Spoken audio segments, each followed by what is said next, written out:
شیخ حضرت نور الدین شلولی رحمۃ اللہ علیہ کا 10,000 مرتبہ روزانہ درود شریف پڑھنے کا معمول تھا، اور حضرت شیخ احمد زواوی رحمۃ اللہ علیہ 40,000 مرتبہ روزانہ درود شریف پڑھا کرتے تھے۔ اور مجھے ایک مرتبہ فرمایا کہ ہمارا طریقہ نبی کریم صلی اللہ علیہ وآلہ وسلم پر کثرت سے درود شریف پڑھنے کا ہے، یہاں تک کہ ہم عالم بیداری میں حضور سید عالم صلی اللہ علیہ وسلم کی مجلس مبارکہ میں صحابہ کرام رضوان اللہ تعالیٰ عنہم کی طرح بیٹھتے تھے، اور ہم آپ صلی اللہ علیہ وآلہ وسلم سے دنیا کے معاملات میں سوال کرتے تھے، اور جن احادیث کو حفاظ حدیث نے ضعیف قرار دے دیا تھا ان کے متعلق سوال کرتے تھے۔ یہ بات میں نے اس پہ بہت زیادہ علماء حضرات جو ہے نا وہ گلہ کہتے ہیں کہ یہ کیسے یعنی عالم بیداری میں آقا دو عالم صلی اللہ علیہ وسلم سے کیسے یہ بات کر لیتے ہیں۔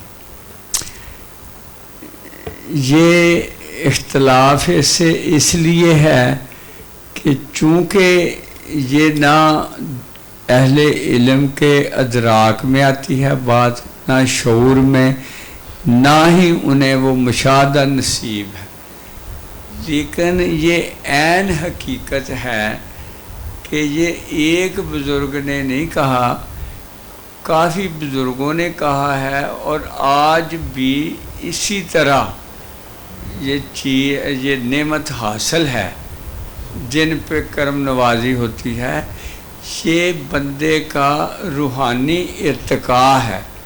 جب اس کا تزکیہ نفس ہوتا ہے، وہ لطیف ہونا شروع ہو جاتا ہے، تو اس کی دسترس میں جیسے آقا حضور غوث سکیم فرماتے ہیں کہ سارا جہان میرے ایسے جہاز پہ رائی کا دانہ ہے۔ حضرت سلطان باہو کہتے 14 طبق دلے دے اندر تمبو ونگر تانے ہوں۔ وہ اصل میں مقام بشریت سے ناآشنا وجود جو علم کی الجھنوں میں ہی پڑے رہتے، علم نور بھی ہے اور علم سانپ بھی ہے۔ اگر تو یہ محبت سے متصف ہو تو پھر یہ علم نور ہے، اگر یہ صرف علم ہی علم ہو، خبر تک ہو، تو پھر یہ مارے بود، پھر یہ سانپ ہے، یہ پھر حجاب ہے۔ یہاں حدیث کے بارے میں کہ علم کی فضیلتیں ہیں، وہاں یہ بھی ہے کہ علم حجاب الاکبر، یہ بہت بڑا حجاب بھی ہے۔ تو اس کو یعنی مستفید بنانے کا کیا طریقہ ہے کہ وہ آپ کا علم محبت رسالت مآب صلی اللہ علیہ وسلم میں پرویا ہوا ہو، اور یہ محبت بھی دعویٰ نہیں ہے کہ کوئی کہے مجھے بڑی محبت ہے، کرتا بھی ہو محبت، مگر اصل محبت وہ ہے جو محبوب تک پہنچا دے۔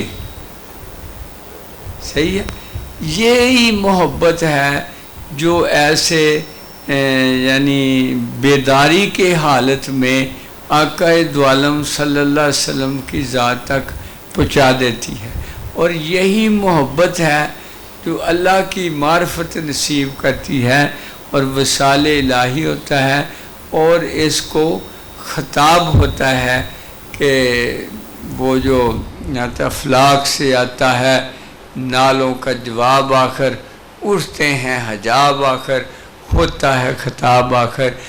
یہ خطاب کے انداز اللہ پاک کی اپنی شان کے مطابق اور اس بندے کی روحانی ارتقاء کے مطابق کسی کو خطاب ہوتا ہے، کسی کو القاء ہوتا ہے، کسی کے قلب پہ واردات ہوتی ہے۔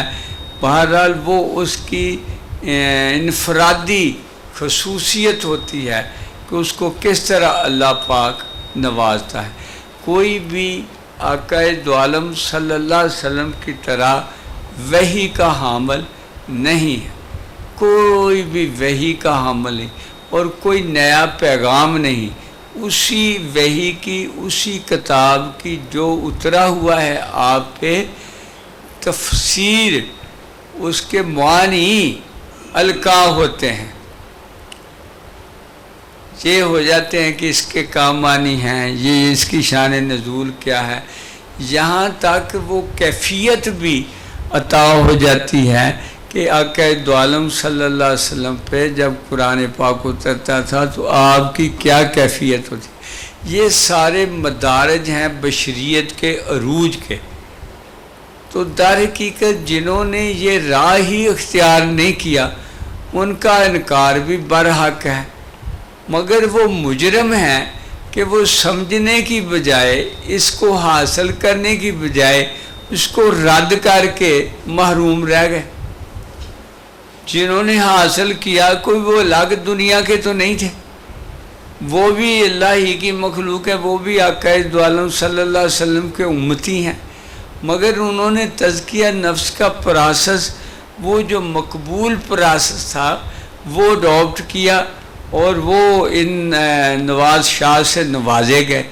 اب یہ انکار کر کے اس حقیقت کو جھٹلا تو نہیں سکتے. انکار اور رد میں کتابوں کی کتابیں لکھی بنی، بڑی بڑی کتابیں لکھی ہوئی. حضرت محی الدین ابن عربی پہ کفر کے فتوے لگا لگا کے خود ہی اس کا یعنی حامل بن بیٹھے، کفر کے حامل بن بیٹھے کہ آقا دو عالم صلی اللہ علیہ وسلم کا اگر یہودی انکار کریں تو کیا وہ انکار ان کا حق ہے؟ یہودی عیسائی انکار کریں تو کیا ان کا انکار جو ہے وہ صحیح ہے؟ انہوں نے تھوڑی کتابیں لکھی ہیں آقا پاک کی اراد میں، بے شمار کتابیں لکھی ہوئی ہیں. بے حضرت بی بی زینب سے شادی کیوں کی، آپ کو نہاتے ہوئے دیکھ لیا تھا. انہیں مقام نبوت کا پاس ہی نہیں کہ جس نے کائنات کے نفس پاک کرنے ہوں، کیا ابھی وہ خود خواہشات نفس کا ہے؟ اس کے باوجود آپ جو ہیں وہ یعنی سراپا نور ہیں اور سراپا پاکیزہ تر ہیں، آپ روح ہیں، آپ نفس کی کوئی علائش نہیں ہے، آپ جو ہیں وہ پاک الپاک، مگر اس کے باوجود خوبصورتی کو پسند کرتے ہیں کیونکہ اللہ بھی خوبصورتی کو پسند کرتا ہے. اللہ جمیل و یحب الجمال. اللہ ابھی بندہ تو نہیں ہے، اللہ کوئی صورت تو نہیں ہے، اللہ کوئی ایسے مجسم تو نہیں ہے، مگر وہ بھی جمیل ہے اور جمال کو پسند فرماتا ہے. بین ہی آقا دو عالم صلی اللہ علیہ وسلم کو فرمایا مجھے آپ کی دنیا سے 3 چیزیں پسند ہیں: خوشبو، عورت اور نماز. صحیح ہے؟ تو یہ جو ہے یہاں تک پہنچنے کے لیے کوشش کرنے کی بجائے اور سرچ کرنے کی بجائے چپ کر کے انکار رد میں کتابیں لکھ کے مجرم بن گئے. بھی یعنی اتنی بڑی بڑی کتابیں لکھتے ہیں، اتنی بڑی بڑی، اس نے محی الدین ابن عربی نے کیا کہا. ادھر اس کا یہ مقام ہے کہ جو کتاب جس پہ یہ لگے ہیں فتوے، آقا دو عالم صلی اللہ علیہ وسلم نے خود مشاہدہ کیا اس کا اور مجھے حکم دیا کہ اس کو چھاپ دو. اب یہ اس حال کو یہ ہو ہی نہیں سکتا، وہ تو چلے گئے ہیں جہان سے، اب وہ نہیں ہے، یہ مر گئے یہ رو رو کے، اور ہم کہتے ہیں کہ وہ ہیں تو جہان ہے. یہ دن اور رات کا فرق ہے. علم کے حجابات رات ہیں اور یہ نور جو ہے فقر کا، یہ دن روشنی ہے. جن کے قلوب جو ہیں وہ پاک مطہر قلوب جو ہیں اس مطہر ذات کا مشاہدہ. تو یہ بڑی ہی خوبصورت بات، یہ ایک کی بات نہیں ہے. حضرت امام حنبل رضی اللہ تعالیٰ عنہ کہ سارا دن میں لوگوں کے مسائل سنتا، جن کے جواب نہ آتے مجھے، میں رات کو آقا دو عالم صلی اللہ علیہ وسلم کی بارگاہ میں حاضر ہوتا، ان کے سوالات پوچھ کے میں بتا دیتا. حضرت ابو الحسن خرقانی رحمۃ اللہ علیہ جو حضرت باجید پاک کے مرید ہیں، آپ فرماتے ہیں کہ میرا شاگرد مجھ سے چھٹی لینے آیا مرید کہ میں نے بغداد شریف جا کے حدیث پاک پڑھنی، تو میں نے اسے کہا کہ تم مجھ سے ہی پڑھ لے۔ تو آپ چٹے ان پڑھ تھے، الف بے بھی نہیں آتی تھی، پتہ ہے الف بے بھی نہیں آتی تھی، مگر 30 سال وہ مجاہدہ کیا کہ ہر روز عشاء کے وقت قبر اطہر پہ آ کے بیٹھ جاتے مراقبے میں، اور فجر کے وقت الٹے قدموں جو ہے وہ اپنے گھر 2 میل کا بیچ میں سے فرق ہے، بستام اور خاکان کا خرکان، ہم نے دونوں بستیاں دیکھی ہیں۔ وہ روڈ سے تو زیادہ فاصلہ ہے، تو پیدل جو ہے وہ کم فاصلہ ہوگا۔ تو 30 سال کے بعد حضور نے قبر اطہر سے فرمایا باجید نے کہ اب تیرا سینہ نور لا نور ہے، جاؤ تبلیغ کرو۔ تو آپ نے کہا یا شیخ مجھے تو کچھ آتا ہی نہیں، کیونکہ وہ قرآن نہیں پڑھا، کہتے الحمد شریف پڑھی ہے، کہتے سناؤ تو۔ شروع الحمد شریف کی تو والناس تک پڑھ دی، اور یہ چیز پیچھے سے ثابت ہے۔ علامہ اقبال رحمۃ اللہ علیہ فرماتے ہیں کہ یہ اس راز سے نہیں کوئی واقف کہ قاری نظر آتا ہے مومن قاری نظر آتا ہے، حقیقت میں ہے قرآن۔ اور وہ سورہ رحمان کی وہ آیت پاک کہ الرحمن علم القرآن خلق الانسان علمہ البیان۔ اب یہ کہتے ہیں یہ آیت پاک رسالت مآب صلی اللہ علیہ وسلم سے ہی مخصوص ہے۔ اللہ پاک کہہ رہا ہے خلق الانسان، کہ وہ رحمان جس نے پڑھایا قرآن پھر خلق کیا انسان۔ اب یہ ہے کہ یہ اس کا بیان بن کے رہے، اس کے حرکات و سکنات قرآن اس سے پھوٹے۔ یہ ہے حافظ، رٹا حفظ نہیں ہے، یہ ہے کہ اس کا کردار و عمل قرآن بیان کرے۔ وہ معنی میں پھر جو مرضی اپنے کال لے، حقیقی معنی یہ ہے۔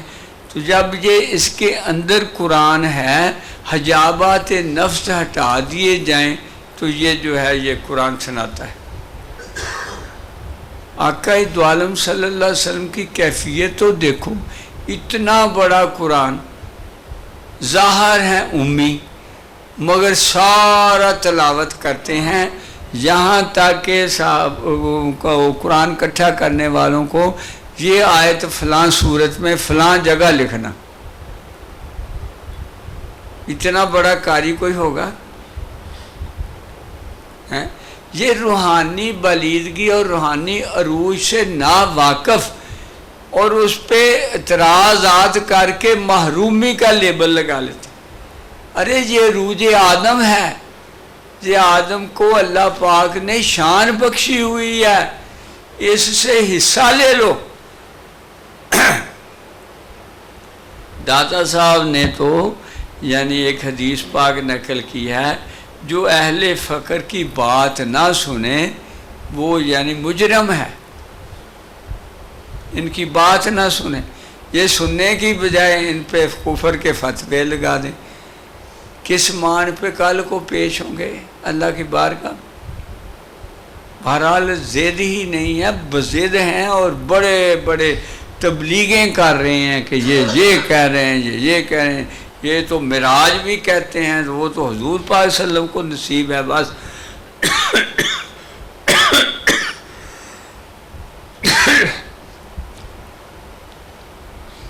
ادھر آقا سائیں گوجروی سرکار فرماتے ہیں آقا دو عالم صلی اللہ علیہ وسلم نے اپنی مفتوح چیزوں پہ اپنی امت کے متقین کو دعوت دی ہے کہ تم بھی میرے پیچھے پیچھے آؤ۔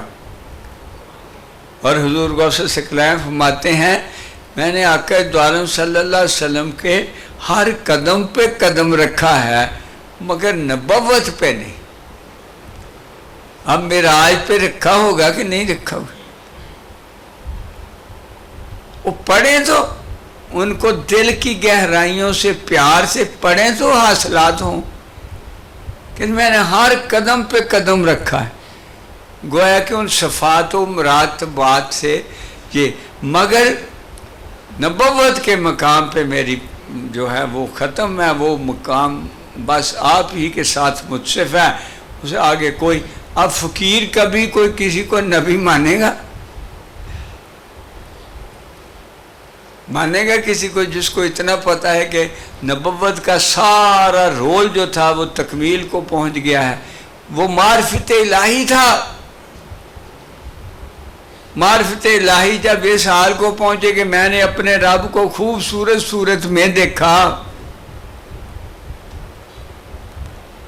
یہاں حضرت مجدد الفسانی رحمۃ اللہ علیہ کہتے ہیں اللہ کی ذات تک کوئی نہیں پہنچ سکتا. یہاں میں پھر اس میں پڑھ گیا کہ پھر صورت کیا تھی؟ صورت میں ہونا بھی صفت تھی، بے صورت ہونا بھی صفت تھی. بے صورت کا معنی ہے ہر صورت اس کی صورت، کیونکہ فَإِنَّمَا تَوَلُّوا فَثُمَّ وَجْهُ اللَّهِ. تو سب سے پیاری صورت جو ہے وہ محمد الرسول اللہ. اگر بیری کے درخت سے موسیٰ علیہ السلام کو اللہ پکارے ہے موسیٰ میں تیرا رب بول رہا ہوں، وہ بیری رب تو نہیں ہے. اللہ کو اختیار ہے جہاں سے چاہے جیسے چاہے اپنا اظہار فرمائے، کیونکہ اس کی کل ملکیت ہے. اور کہا فَإِنَّمَا تَوَلُّوا فَثُمَّ وَجْهُ اللَّهِ وَجْهُ اللَّهِ وَجْهُ اللَّهِ. میری صورت ہے، چہرہ ہے میرا. یہ آگے کہتے ہیں صفت اپنے پاس سے ڈنڈی مار دیتے، برداشت نہیں ہوتا ان سے، کیونکہ اتنی بلیدگی نہیں ہوتی، اتنا انہوں نے روج نہیں پایا ہوتا. یہ بھی نہیں کہ تو مجھے ہر چیز میں دیکھنا شروع کر دے. اے ابن آدم، علم تو یہ ہے جس کے ذریعے تو مجھے پہچانے، دوری ختم ہو جائے، حضوری ہو جائے، فراق ختم ہو جائے، وصال ہو جائے، تو مجھے ہر چیز میں دیکھنا شروع کر دے. ادھر اہل اللہ کہتے ہیں کہ ایک مقام اس پہ آتا ہے جہاں اس کو اللہ کے سوا کچھ نظر نہیں آتا، خود اپنا آپ بھی نظر نہیں آتا. صحیح ہے، وہ ایک مقام بھی آتا ہے. پھر اس سے آگے گزر کر یہ آتا ہے کہ اس کو اشیاء جو ہیں وہ اپنے یعنی اس انداز میں نظر آنا شروع ہو جاتی ہیں جیسے اللہ پاک نے چاہا کہ اس کو یہ کہنا ہے، اس کو یہ کہنا ہے، اس کو یہ کہنا. مگر ان کی حقیقت وہ ہے. لکڑی سے میز بھی بنتا ہے، لکڑی سے دروازہ بھی بنتا ہے، لکڑی سے ہزاروں چیزیں بنتی ہیں، مگر ان کی اصل کیا ہے؟ اصل بتاؤ کیا ہے؟ اب میز کو ہم لکڑی نہیں کہہ سکتے جب اس نے یہ صورت اختیار کر لی. لکڑی کو دروازے کو لکڑی نہیں کہہ سکتے، ہے لکڑی. میں حرف تے یار سیاہی مینوں دسیا مرشد ماہی. ہر لفظ سیاہی سے تخلیق ہوا ہے مگر حرف سیاہی نہیں کہلواتا. کوئی کہہ سکتا ہے یہ سیاہی ہے؟ حرف ہی کہیں گے سارے. کیا خوبصورت تعبیر کیا ہے، میں حرف تے یار سیاہی سانو دسیا مرشد ماہی. تو یہ حقائق ہے تو مخلوق کے اس کا جہاں کے جو اہل صوفیہ کرام پہ کھلتے ہیں جب وہ عشق و محبت میں اس کی بارگاہ میں آنسو بہاتے ہیں، اس کی طلب میں یہ ہزاروں طلب سے آراستہ ہوتے ہیں اور فقیر صرف ایک طلب المولا سے آراستہ ہوتا ہے. پھر یہ اس کے ساتھ کیسے مل جائیں گے؟ ادھر بات ہی یہ ہے کہ ماں سوا سے جان چھڑانا، ماں سوا سے جان چھڑانا، یہ ظاہراً چھڑاتے ہیں، وہ باطناً چھڑاتے ہیں کہ کسی چیز کی خواہش آ جائے تو ساری رات روتے ہیں، یہ کیا ہو گیا، میں تو پیچھے گر گیا، تیرے سوا کوئی خواہش نہیں پانی۔ وہ وجود ہے جو آقا دو عالم صلی اللہ علیہ وسلم سے آج بھی اکتساب فیض صحابہ کی طرح کرتے ہیں۔ آقا دو عالم وسلم موجود ہیں، آنے سے پہلے بھی موجود ہیں، تبھی تو وہ آپ کا واسطہ دیتے ہیں۔ جس چیز کا وجود ہی نہ ہو اس کا واسطہ کیسے دینا تھا بھائی؟ جنگیں فتح کرنے کے لیے بنی اسرائیل واسطہ دیتے تھے، قرآن پاک کہتا ہے، یہ قرآن پاک کہتا ہے یہ جنگ فتح کرنے کے لیے آپ کا واسطہ دیتے اور اس کے صدقے فتح ہو جاتی۔ جب تھے ہی نہیں تو واسطہ کیسا؟ علامہ اقبال اپنے بارے میں کہہ دیتے ہیں، یہ کہیں گے کون علامہ اقبال داڑھی منا فلاں، وہ جس پہ کرم ہو جائے کرم، تو یہ اس کی اپنی مرضی ہے کہ خرد مندوں سے کیا پوچھوں کہ میری ابتدا کیا ہے، کہ عقل مندوں سے میں کیا پوچھوں میں کب سے ہوں، کہ میں اس فکر میں رہتا ہوں میری انتہا کیا ہے، کہ ہر لحظہ ہے مومن کی نئی شان نئی آن، ارے کردار میں گفتار میں اللہ کی برہان۔ لگائیں فتوے جہاں، کردار میں گفتار میں اللہ کی برہان، کہ اللہ کی مرضی کے بغیر نہ کچھ کرتا ہے نہ بولتا ہے، مگر غلام رسول ہے۔ کسی فقیر نے دعویٰ کیا کوئی، وہ اپنا حال بیان کرتے ہیں۔ حضرت مجدد الفسانی رحمۃ اللہ علیہ یعنی اپنے اوپر جو فضائل الہی ہوئے ان کا بیان کرتے ہیں کہ میں اپنی درگاہ پاک پہ بیٹھا تو مجھے ہاتف سے آواز آتی ہے، اے احمد سرہندی، ہم نے قیامت تک جو تیرے مرید ہوں گے سلسلے میں مرید ہوں گے آج ہی بخش دیے ہیں، یہ مر جائیں گے کہتے ہوئے یہ غلط کرتے ہوئے مر جائیں گے، اگر مان جاتے تو یہ بھی بخشے جاتے، اور مجھے ان کی جائے پیدائش حسب نسب اور وقت پیدائش بھی بتا دیا گیا ہے۔ کوئی پوچھنا چاہے کب بورے والے میں کون نقش بندی سلسلے میں بیعت ہوگا، میں آج ہی بتا سکتا ہوں۔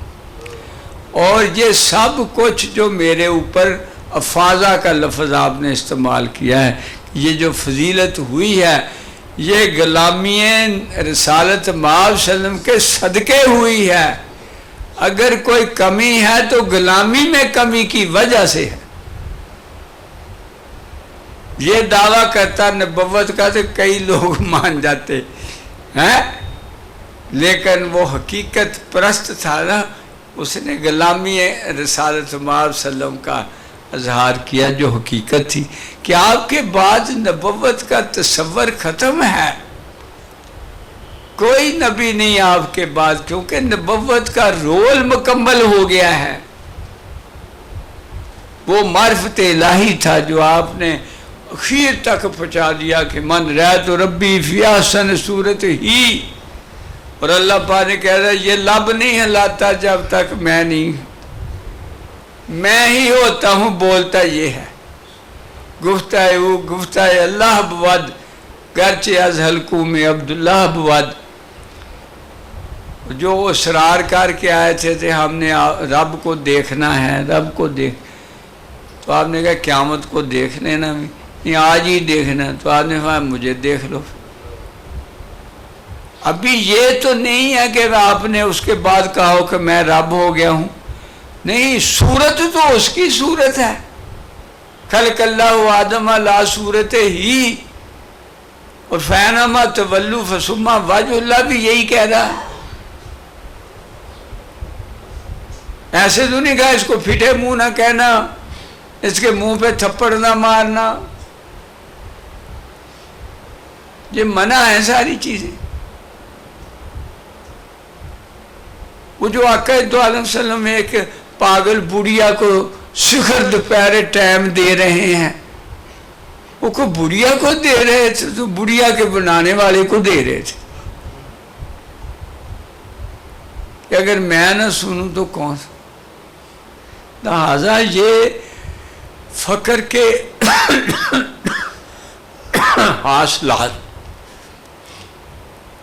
فقیر ہی سے اس کی تصحیح کراؤ، اس سے فقیر ہی سے اس کے معنی پوچھو، پھر اعتراض کرو گے تو دیکھو اپنے آپ کرتے پھرتے ہیں انہوں نے یہ کیوں کہہ دیا، وہ کیوں کہہ دیا. چلو اے بھائی، تجھے معلوم ہو کہ بارگاہ الوہیت میں پہنچنے کا بہترین طریقہ اور قریب ترین راستہ نبی کریم صلی اللہ علیہ وسلم پر درود شریف پڑھنا ہے. جس نے نبی کریم صلی اللہ کیوں بھائی یہ ہے. اب آپ کا دل جیتنا ہو نا تو مانگنے والا کہے گا اے بچیاں دی خیر، اے بیٹا اللہ اداں کرے اداں کرے، فٹ تو کڈ کے پیسے دے. اللہ دی بارگاہ چ وہ محبوب دا جدو نام لیا جاوے گا تو اللہ دی ذات نہیں لیا جائے. علامہ صاحب نے ایک شعر لکھا، الہی تیرے چاند تاروں کی خیر کچھ نہ ہویا آگے. پھر الہی تیرے شب زندہ داروں کی خیر کہ جو اس وقت تیری یاد میں رو رہے ہیں ان کا واسطہ. مانگنا کیا، مانگا کیا، عطا سلاف کا جذب درو کر، شریک زمرائے لا یحزنوں کر، خرد کی گتھیاں سلجھا چکا ہوں، میرے مولا مجھے صاحب جنوں کر. جنوں کے معنی ہے جو صرف ایک کو چاہے، مجنوں ہو جائے، اللہ کے سوا کچھ نہ دیکھے. جس نے نبی کریم صلی اللہ علیہ وسلم کی خاص طور پر خدمت نہیں کی، اس نے بارگاہ الوہیت میں داخل ہونا چاہا تو اس نے ایک ناممکن شے کو حاصل کرنے کی کوشش کی. بس بارگاہ الوہیت کا حجاب اس کو داخل نہیں ہونے دے گا، اور یہ اداب الوہیت سے جہالت اور ناواقفیت کی وجہ سے ہے. اس کا حکم اس دیہاتی کی طرح ہے جو بغیر وسیلہ کے بادشاہ کو ملنا چاہتا ہے. بس تو سمجھ اے بھائی، تیرے لیے بہت ضروری ہے کہ نبی کریم صلی اللہ علیہ وسلم پر کثرت سے درود شریف پڑھے، کیونکہ نبی کریم صلی اللہ علیہ وسلم کے خدام کے لیے قیامت کے دن فرشتے رکاوٹ نہیں بنیں گے، اور یہ نبی کریم صلی اللہ علیہ وسلم کی عزت و احترام کی وجہ سے ہے. بس نبی کریم صلی اللہ علیہ وسلم کی حمایت نے وہ فائدہ پہنچایا جو اعمال صالحہ کی کثرت نہیں پہنچا سکتی. اللہ کی قسم، لوگوں میں سے ہر طالب صلاۃ کا مقصد اللہ تعالیٰ کا ذکر اور اللہ تعالیٰ کی محبت ہے. اسی طرح نبی کریم صلی اللہ علیہ وسلم درود شریف پڑھنے سے بھی ہمارا مقصود سرکار کی محبت ہی ہے. ہم نے ابتداء و عبود میں بیان کیا کہ نبی کریم صلی اللہ علیہ وسلم کی زیارت کے لیے قلب کی خوب صفائی کی ضرورت ہے، یہاں تک کہ بندہ آپ صلی اللہ علیہ وسلم کے مجلس کے قابل ہو جائے. اور جس شخص میں ایسی کوئی بری عادت ہو دنیا و آخرت جس کے ظاہر ہونے سے حیا کرتا ہو تو وہ رسول اللہ صلی اللہ علیہ وسلم کی مجلس کے قابل نہیں، اگرچہ وہ تمام جنوں اور انسانوں جیسی عبادت کرے. اب آپ سے اگر میں یہ ترلے لیتا رہتا ہوں تو میں آپ کو یہ اس منزل تک لے جانا چاہتا ہوں. اگر آپ بد نصیبی سے ایسے محبت میں نہ پروئے جائیں تو کتنی بد نصیبی، کہاں یہ مقام، کیا انہیں دل میں بستا ہے یار، جب بھی دل کرے نظر جھکائی دیکھ لیا. یہ کیفی اور آپ مست پھرتے رہیں گے چلو ایسے. یہ آپ کے اندر آگ جل لگانے والی بات ہے، آپ کو یہ تمہ پیدا کرنے والی عادت ہے کہ اس منزل کو پہنچو، ہے نا، اس منزل کو. تو وہ مجنوں بنے بغیر تو نہیں ہے. وہ رسول اللہ صلی اللہ علیہ وسلم مجلس کے قابل نہیں، اگرچہ وہ تمام جنوں اور انسانوں جیسی عبادت کرے. جیسے کہ منافقین کو آپ کی مجلس نے فائدہ نہیں دیا۔ کفار کا قرآن مجید پڑھنا بھی ایسا ہی ہے، کیونکہ وہ اس کے احکام کو نہیں مانتے، اس لیے منافق جتنی مرضی عبادت کر لیں، دل میں پیار نہیں تو انہیں کچھ نصیب نہیں۔ پیار دل میں ہو تو وہ عبادت کو، سلطان باہو کہتے ہیں نا، وہ پیار والا ایمان ہو، ورنہ ایمان انہوں دیاں تروئی ہو۔ سالمی نے اپنی کتاب العرائس میں لکھا ہے کہ کوہکاف کے پیچھے اللہ تعالیٰ کی ایسی مخلوق رہتی ہے جس کی تعداد صرف وہی جانتا ہے، ان کی عبادت صرف نبی کریم صلی اللہ علیہ وسلم پر درود شریف پڑھنا ہے۔ علامہ شیخ وہ بھی تو فرشتہ ہے نا، کہ جبریل علیہ السلام کو کعب میں پرواز کرتے دیکھا تو ایک فرشتہ جو 70,000 فرشتوں کا سردار تھا، اس کے پر کاٹے ہوئے ہیں اور ادھر پھینکا ہوا۔ تو میں اس کے قریب گیا تو میں کہا یہ تیرا یہ حال کیوں ہو گیا؟ کہ جبریل ایسا ایک غلطی ہو گئی، معراج کی رات میں آکڑ میں آ گیا، آقا دو عالم صلی اللہ علیہ وسلم کے احترام میں کھڑا نہ ہوا، اللہ پاک نے مجھے یہاں پھینک دیا ہے، کوئی میری معافی کی درخواست لے جائے، مجھے معافی مل جائے۔ تو اللہ پاک نے کہا ہاں جبریل، اس کو کہو میرے محبوب پہ درود پاک پڑھتا رہے، جب میرا دل خوش ہو جائے گا بحال کر دوں۔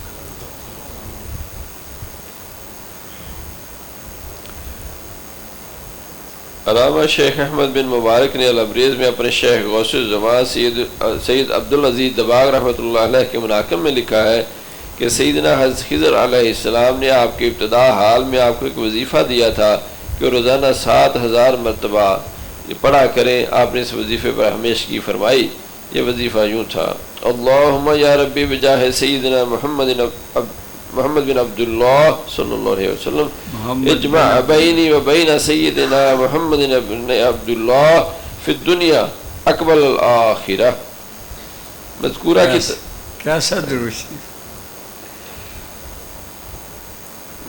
کتاب میں متعدد مقامات پر ذکر کیا گیا ہے کہ آپ کو حالت بیداری میں نبی کریم صلی اللہ علیہ وسلم اپنے جمال جہاں آرا سے مشرف فرماتے تھے، اور آپ حضرت صلی اللہ علیہ وسلم سے مسائل پوچھا کرتے تھے، اور حضور صلی اللہ علیہ وسلم انہیں ایسے جوابات دیتے تھے جو ائمہ کرام اور علماء کے بیان کے مطابق ہوتے تھے، باوجود یہ کہ ایسے شیخ عبدالعزیز دباغ رحمۃ اللہ علیہ پڑھے لکھے نہیں تھے۔ سیدی عبدالغنی نابلسی رحمۃ اللہ علیہ سیدی شیخ عبدالقادر جیلانی رحمۃ اللہ علیہ کی شرح صلات میں فرمایا کہ عالم بیداری میں حضور صلی اللہ علیہ وسلم کی زیارت ممکن ہے، اور آپ نے ہمیں اپنی زیارت سے مشرف فرمایا ہے۔ اس موضوع پر حضرت امام جلال الدین سیوطی رحمۃ اللہ علیہ کا ایک رسالہ ہے جس کا نام انہوں نے انارۃ الفی الحلاق فی جواز ضویت النبی والملک رکھا ہے۔ اس میں آپ لکھتے ہیں کہ میں نے مدینہ منورہ میں ماہ رمضان 1105 ہجری میں وہاں پر مجاور حق محمود الکروی رحمۃ اللہ علیہ سے ملا، جو بڑے فاضل کامل عالم اور عامل تھے۔ میں ان کے ساتھ حجرہ نبویہ کے دروازے پر بیٹھا ہوا تھا۔ وہ مجھے وہ بتاتے تھے کہ میں حالت بیداری میں نبی کریم صلی اللہ علیہ وسلم کی زیارت کرتا ہوں اور حضور صلی اللہ علیہ وسلم سے باتوں کا شرف حاصل کرتا ہوں۔ کبھی میں حجرے کی طرف آتا تو مجھے کہا جاتا کہ حضور صلی اللہ علیہ وسلم اپنے چچا حضرت حمزہ رضی اللہ عنہ سے ملاقات کے لیے تشریف لے گئے ہیں۔ نبی کریم صلی اللہ علیہ وسلم اور حضرت حمزہ رضی اللہ تعالیٰ عنہ کے درمیان جو واقعات پیش آتے وہ مجھ سے بیان فرماتے تھے۔ میرا اس پر ایمان ہے اور میں اس کی تصدیق کرتا ہوں۔ سبحان اللہ۔ یہ یعنی آپ اندازہ کریں کہ جب میں 95 میں حج پہ گیا نا، تو اللہ پاک نے جو کرم کرنا ہوتا ہے تو اس کو تو کچھ پتہ نہیں ہوتا۔ میں طواف کر رہا تھا تو میرے سینے سے اور عرش سے ایک نور کی جو ہے نا وہ ایسے، اس کو کیا کہہ سکتے ہیں، شعاع، شعاع یعنی ایسے جاری تھی، وہ کہنا وہ یعنی نا اوپر سے آ کے میرے دل کے ساتھ جڑی ہو کر، اس سے مجھے شدید محبت کے جذبات سے میں روئے جا رہا تھا، اور ساتھ ہی یہ لگ رہا تھا جو میرے ساتھ لگ جائے گا وہ بھی ایسے ہی ہو جائے۔ وہ میرے ساتھ شباز تھا 5، اس کو میں نے زبردستی پکڑ کے ساتھ لگا لیا۔ وہ بڑا حیران کہ اس کو کیا ہو گیا، ایسی یعنی کیفیات فرماتے۔ اور پھر میں گیا تو اتنی مجھے تربیت نہیں تھی مدینہ پاک میں نے ساری وہ دعائیں مانگی جو عربی میں لکھی ہوئی تھی، تو رو رو کے ایک ہی کہتے سونیا آج ایک دن رہ گیا، 2 دن رہ گئے، میں زیارت بغیر نہیں جانا، میں زیارت کر کے جانا، یہ کتوں مینوں باطن چوں مطلب اے سارا رو رو کے میں اتنے مسجد شریف پہ روئی جانا، اتھے زیارت نہیں ہوئی، یا واپس مکے پھر آ جانے نا حج کرن لئی، اتھے آ کے بخار چڑھ گیا تے سارے اٹھ کے جان طواف کرن تے میں اتھے پیا، ایک دن میں بڑا رویا بھی سونے تھے، اسی ویلے حضرت ابوبکر صدیق حضرت عمر پاک دے نال درمیان کہنے فرمان لگے نثار تیرا کیا حال ہے، آج تیرا بخار اتر جائے گا، ہم تیرا پتہ لینے آئے۔ یا میں سائیں جی نو آ کے دسیا تے رو کے کہن واہ میرے بیٹے نو اتنا پیار کیا، ادن ہی اثر ویلے اتر گیا۔ اس طرح یعنی پہلے اگر وہ دعاواں نہ کیتیاں ہوندیاں تو میرا مقدر دا حصہ نہیں سی بانی، خود ہی عطا کردا، خود ہی شعور بخشدا، خود ہی میں کہنا تسی گن بعد میں عربی چو دعاواں پڑھیاں تو ساریاں وہی جڑیاں میں اردو چ منگی جاندے سی، سارے معنی وہ میری کوئی لبے لباب سی سونیا مینوں در تو خالی نہ تکا لے، در تو خالی نہ تکا لے، تیرے در تو آج تک کوئی خالی نہیں گیا، تو در دونوں ہو دے سی نا، مکہ کی فضاؤں میں مدینے کی ہواؤں میں ہم نے تو جدھر دیکھا سرکار نظر آئے، حقیقت یہی۔ کئی دفعہ مکہ شریف میں پیار دے رہے ہوتے ہیں، کئی دفعہ مدینہ شریف میں پیار دے رہے، ہر جگہ آپ ہی کا جلوہ ہے۔